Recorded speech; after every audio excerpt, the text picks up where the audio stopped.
Hello student. पहली class में मैंने आपको डिटरमिनेंट की वैल्यू निकालना बताया था। फोर्थ चैप्टर स्टार्ट करवाया था लास्ट क्लास में। उसमें मैंने आपको डिटरमिनेंट की वैल्यू निकालना बताया था। ठीक है, एक्सपेंड करना ऑर्डर 1 वाला, ऑर्डर 2 वाला, ऑर्डर 3 वाला। आज की क्लास में मैं करवा रहा हूँ जी area of triangle using determinant. मतलब कि डिटरमिनेंट का इस्तेमाल करके हम किसी भी ट्रायंगल का एरिया कैसे निकालेंगे अगर उसके हमें वर्टिसेस गिवन है। Vertices A x1 y1, B x2 y2 और सी x3 y3। तो अगर मुझे एरिया ऑफ ट्रायंगल निकालना है यूजिंग डिटरमिनेंट तो कैसे निकालूंगा जी। फॉर्मूला होता है area of triangle A B C का हाफ ऑफ ये जो x कोऑर्डिनेट है x1 x2 x3 तीनों पॉइंट के x कोऑर्डिनेट को फर्स्ट रो में लिखा मैंने, y कोऑर्डिनेट्स को सेकंड रो में और थर्ड रो आ गई जी आपकी 1 1 1। और इसको मैंने लिखा डिटरमिनेंट के अंदर, हाफ मल्टीप्लाई है डिटरमिनेंट के साथ। और ये जो बाहर मैंने लगाया हुआ है ये सिंबल है मॉडुलस का, मोड का सिंबल है ये। ठीक है, क्योंकि एरिया कभी नेगेटिव नहीं होता। तो एरिया क्योंकि नेगेटिव नहीं होता इसलिए ये सिंबल आपका जो है वो किसको शो कर रहा है, मॉडुलस, मतलब एब्सोल्यूट वैल्यू। इसको हम ऐसे भी लिख सकते हैं, जैसे मैंने तो इसमें रो वाइज लिखा है, इसको हम कॉलम वाइज भी लिख सकते हैं। एक्स कोऑर्डिनेट को कॉलम में, फर्स्ट कॉलम में, वाई कोऑर्डिनेट को सेकंड कॉलम में और 1 1 1 थर्ड कॉलम। हाफ के साथ मल्टीप्लाई आ गया और लास्ट वाला ये सिंबल क्या है जी आपका, ये मोड का सिंबल है। क्लियर है यहाँ तक। तो एरिया ऑफ ट्रायंगल, अच्छा 11th क्लास में भी आपने एरिया ऑफ ट्रायंगल का फॉर्मूला पढ़ा था, 10th क्लास में पढ़ा था। उसमें आपने एरिया ऑफ ट्रायंगल का फॉर्मूला पढ़ा था half of x1 into y2 minus y3 plus x2 y3 minus y1 plus x3 y1 minus y2। ये आपने एरिया ऑफ ट्रायंगल का फॉर्मूला पढ़ा था। ठीक है, 11th क्लास में और 10th क्लास में। एक्चुअली अगर मैं इसकी वैल्यू निकालूंगा, इसको एक्सपेंड करूंगा तो हमारे पास यही आंसर आ जाएगा। ठीक है, लेकिन 12th क्लास में एरिया निकालने के लिए हम डायरेक्ट ये फॉर्मूला यूज़ नहीं करेंगे। ठीक है, हम ये वाले फॉर्मूले डिटरमिनेंट फॉर्म में, क्योंकि क्वेश्चन में लिखा आएगा साफ साफ कि find the area using determinant, determinant का यूज़ करके एरिया निकालो। क्लियर है। तो एरिया जब हम निकालेंगे तो डिटरमिनेंट का इस्तेमाल करेंगे। अगर मैं इसको एक्सपेंड करता हूँ, देखो जरा, एक्स पहली रो के अकॉर्डिंग इसको एक्सपेंड करूँगा तो x1 के साथ first row first column delete करा, y2 माइनस y3 वैल्यू आ जाएगी। इसी तरह माइनस x2 के साथ आ जाएगा y1 माइनस y2 और माइनस कॉमन निकाल लेंगे तो ये प्लस हो जाएगा। ठीक है ना। इसी तरह x3 के साथ आ जाएगा क्या, y1 माइनस y2। तो किसी भी डिटरमिनेंट की अगर हम वैल्यू निकालेंगे, इसको एक्सपेंड करेंगे तो यही हमें वैल्यू मिलती है। नेक्स्ट स्टेप ये होता है हमारा। अच्छा, इसमें ये है जी बेटा, अगर पॉइंट तीनों कोलिनियर है, if A B C are collinear then area of triangle equal to A B C equal to 0। अगर तीनों पॉइंट कोलिनियर हैं तो ट्रायंगल का एरिया क्या होगा, 0। क्यों, एक ही लाइन में तीनों पॉइंट हो गए, ट्रायंगल बनेगी नहीं और एरिया क्या हो जाएगा हमारा, 0। क्लियर है यहाँ तक। उसके बाद एक इंपॉर्टेंट छोटा सा पॉइंट है कि अगर कभी भी इक्वेशन ऑफ लाइन निकालनी है आपको जॉइनिंग ए एंड बी, मतलब किसी लाइन के ऊपर के आपको 2 पॉइंट दे दिए जी, ए दे दिया बी दे दिया, और आपसे कह रहा है कि इन दोनों को ज्वाइन करके जो लाइन बनेगी स्ट्रेट लाइन, उसकी इक्वेशन बताइए क्या है। तो आप सबने इक्वेशन 11th क्लास में भी इक्वेशन का फॉर्मूला ये पढ़ा था आपने, y minus y1 is equal to y2 minus y1 upon x2 minus x1 x minus x1, 2 point form. ये आपने 11th क्लास में पढ़ी थी इक्वेशन ऑफ लाइन निकालने की। लेकिन हम ये फॉर्मूला यूज़ नहीं करेंगे क्योंकि क्वेश्चन में लिखा आएगा यूजिंग डिटरमिनेंट, कि इन दोनों पॉइंट्स को ज्वाइन करके जो लाइन बनेगी उसकी इक्वेशन निकालो, फाइंड करो यूजिंग डिटरमिनेंट, डिटरमिनेंट का यूज़ करके। तो अगर हमें डिटरमिनेंट का इस्तेमाल करना है तो हम इन्हीं 2 पॉइंट्स को यूज़ करके इक्वेशन कैसे निकालेंगे। अब आप सबको पता है इक्वेशन किस में होती है, एक्स और वाई में। तो इसका मतलब पहली वैल्यू हम अपने पास से क्या लिखेंगे इक्वेशन 1 एक टॉपिक में, एक्स वाई एक पॉइंट लेंगे, दूसरा पॉइंट जो गिवन है जी x1 y1 और तीसरा पॉइंट जो x2 y2। तो इसका मतलब ये हो गया कि 2 पॉइंट तो ऑलरेडी गिवन है, तीसरा पॉइंट हमें अपने पास से क्या एज्यूम करना है, एक्स वाई। तो आपने देखा 2 पॉइंट गिवन है और 1 पॉइंट हमने पास से ले लिया एक्स वाई, तो तीनों पॉइंट क्या हो गए, कोलिनियर, और कोलिनियर है तो ट्रायंगल का एरिया क्या होगा, 0। तो वही इस डिटरमिनेंट की वैल्यू क्या आ जाएगी, 0। एक बोला सर आपने हाफ नहीं लिया, इसमें 1/2 तो लिया नहीं। एक्चुअली जब 2 से मल्टीप्लाई करूँगा तो क्या हो जाएगा, 0। ठीक है, दोनों साइड 2 से मल्टीप्लाई करेंगे तो हाफ इधर कट जाएगा और इधर क्या हो जाएगा, 0।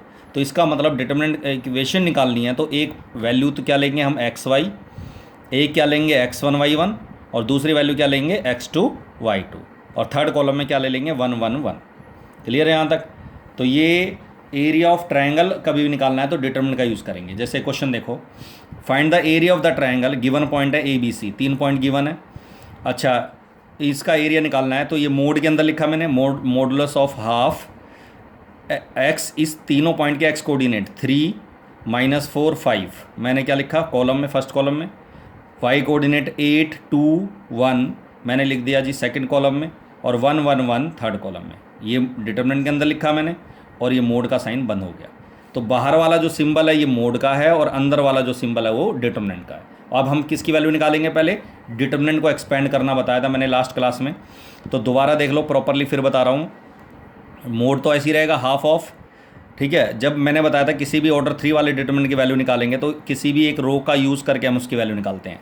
और मैंने आपको बताया था कि जैसे 3 है, 3 के आगे क्या आएगा? Plus minus plus minus plus minus plus minus plus, इन सिंबल का यूज़ किया जाता है जब किसी भी डिटरमिनेंट को हम एक्सपैंड करते हैं या उसकी वैल्यू निकालते हैं। तो जैसे 3 के साथ आ जाएगा जी आपका 3 × 3, जिस रो और कॉलम में उसको हटा दो। तो फर्स्ट रो फर्स्ट कॉलम हटाया तो 2 1 1 1, 2/2 वाला ऑर्डर आ गया, इसके साथ 3 के साथ मल्टीप्लाई में। उसके बाद नेक्स्ट एलिमेंट 8 जो लिखेंगे वो माइनस का लिखेंगे, -8 × जिस फर्स्ट रो सेकंड कॉलम हटा दो, फर्स्ट रो सेकंड कॉलम को हटाओगे तो -4 1 5 1 एज इट इज़ ऑर्डर 2 वाले डिटरमिनेंट लिख दो। उसके बाद नेक्स्ट थर्ड एलिमेंट है जी 1 1 क्या आएगा? प्लस का आएगा, तो +1 × आपका क्या हो गया? फर्स्ट रो और थर्ड कॉलम हटाएंगे तो -4 2 5 1, -4 2 5 1 ब्रैकेट, उसके बाद मॉडुलस का सिंबल। अब मोड ऑफ हाफ 3 × अब इसकी वैल्यू क्या आ गई? 2 - 1, ऑर्डर 2 वाले वैल्यू निकालनी आती है तुम्हें। 2 - 1 दैट इज़ -4 को 1 से मल्टीप्लाई करा, -4 -5, और इस डिटरमिनेंट की वैल्यू हो जाएगी -4 -10। क्लियर है यहाँ तक? और इसकी वैल्यू आ जाएगी जी 3, 2 में से 1 लेस करके 1 3 आ गया, माइनस का 9, -9 को 8 से मल्टीप्लाई करेंगे +72, और माइनस का 14, और इन तीनों को ऐड, 2 को ऐड करके -14 करेंगे तो 61। तो आंसर आ गया जी 61/2। यूनिट आपको ज़रूर लिखनी है, क्योंकि 61/2 आपकी जो एरिया निकला है, और एरिया किसको रिप्रेजेंट करता है? एरिया किस यूनिट फॉर्म में होता है? आपका स्क्वायर यूनिट में। क्लियर है यहाँ तक? तो ये आपका था। और 1-2 क्वेश्चन और देख लो इसके, 1-2 क्वेश्चन और करवा देता हूँ मैं तुम्हारे, ठीक है।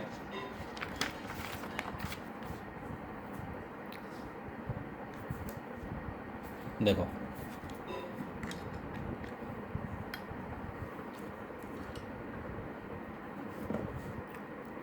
क्वेश्चन है find the value of K if area of triangle is 4 square unit and vertices are, triangle के वर्टिसेस दे रखे हैं K0 4 0 0 2। अब इसमें हमें एरिया ऑफ ट्रायंगल गिवन है 4 है, तो area of triangle equal to 4। Solution देखो, एरिया ऑफ ट्रायंगल का मैंने फॉर्म लगा दिया, तीनों वर्टिसेस गिवन है, तो K0 4 0 0 2 1 1 1 थर्ड कॉलम वाइज लिखा है मैंने इनको, हाफ ऐसे कैसे लिख दिया, ठीक है। और ये आ गया जी मोड का साइन = 4, ठीक है। कई टीचर ये मोड का साइन नहीं डलवाते, वो डायरेक्ट इस 4 के आगे कहते हैं +-2 ऑप्शन ले लो। एक्चुअली ले सकते हैं, वो भी सही है, लेकिन मोडलस हमें पता है कि मोड के अंदर अगर 4 है, 4 का मोड है तो सबको पता है 4 ही आएगा, और -4 का मोड है तो भी क्या आएगा? +4 आएगा। इसका मतलब अगर किसी मोडलस की वैल्यू +4 है तो अंदर वाली वैल्यू प्लस भी और माइनस भी दोनों हो सकती है। इट मीन्स जब अंदर वाली वैल्यू प्लस और माइनस दोनों हो सकती है, तो जब ये अंदर वाली वैल्यू को मैं मोड हटा के लिखूंगा तो मैं दोनों ऑप्शन में लिखूंगा क्या? +-4 में। मोड हटाने के बाद आपको +- लिखना है। एक बोला सर आप इधर भी लगा सकते हैं, लेकिन जनरली वही बात है, अभी रीजन बताया मैंने कि इसकी वैल्यू क्या होगी, या तो +4 या -4। क्लियर है यहाँ तक? अब आता है जी इस ऑर्डर 3 वाले डिटरमिनेंट की। मैंने बताया था उस रो या कॉलम का यूज़ करा करो जिसमें मैक्सिमम 0 हो, और हमने देखा इसमें सेकंड कॉलम जो है हमारा, इसमें 2 0 हैं, तो मैं सेकंड कॉलम के हिसाब से एक्सपेंड करूँगा, वही +-, तो -0 नहीं लिखना, 0 × सारा 0 हो जाएगा, +0 नहीं लिखना, फिर -2 × 2 जिस रो और कॉलम में हटा दिया तो हमारे पास बच गया K1 4 1 ऑर्डर 2 वाला डिटरमिनेंट, और ये ब्रैकेट मोड। जब मैंने देखा कई बच्चे जब डिटरमिनेंट की वैल्यू निकालते हैं तो डिटरमिनेंट का साइन हटाते नहीं है, ये डिटरमिनेंट का साइन हटा के ये ब्रैकेट डाला है मैंने, ठीक है। ये तो ऑर्डर 2 वाला डिटरमिनेंट है। अब इसकी वैल्यू कैसे निकलेगी? 2 से 2 कैंसिल हो गया, माइनस, इसकी वैल्यू ऑर्डर 2 वाले की वैल्यू निकलते हैं K × 1 K -4 प्लस माइनस 4 है ही, माइनस अंदर मल्टीप्लाई कर दिया, 4 माइनस हो जाएगा, एक बार प्लस साइन लेंगे तो प्लस 4 माइनस 4 जीरो हो गया, और माइनस साइन लेंगे माइनस 4 माइनस 4 माइनस 8, और माइनस के की वैल्यू यहाँ जीरो आ गई, यहाँ के की वैल्यू 8 आ गई। तो के की हमेशा दो आंसर आएंगे। अगर आप प्लस माइनस नहीं लिखते हैं तो इसका मतलब आप इसका अधूरा आंसर देंगे, एक ही वैल्यू निकलेगी आपसे। तो ये पॉइंट है कि जब आप मोड हटाएंगे डिटर्मिनेंट के एरिया ऑफ ट्राइंगल वाले फॉर्मूले से, तो आपको क्या लिखना है, दो ऑप्शन लिखना है, प्लस माइनस। क्लियर है यहाँ तक?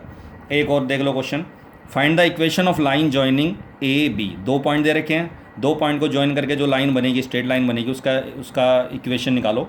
तो इक्वेशन का मैंने तुम्हें डायरेक्ट फॉर्मूला बताया था डिटरमिनेंट का यूज़ करके, कि पहली वैल्यू क्या लेंगे अपने पास से हम, इसमें एक्स वाई कहीं गिवन नहीं है, लेकिन इक्वेशन किस में निकलती है, एक्स वाई में, तो एक्स वाई पहली वैल्यू एक्स वाई लेंगे।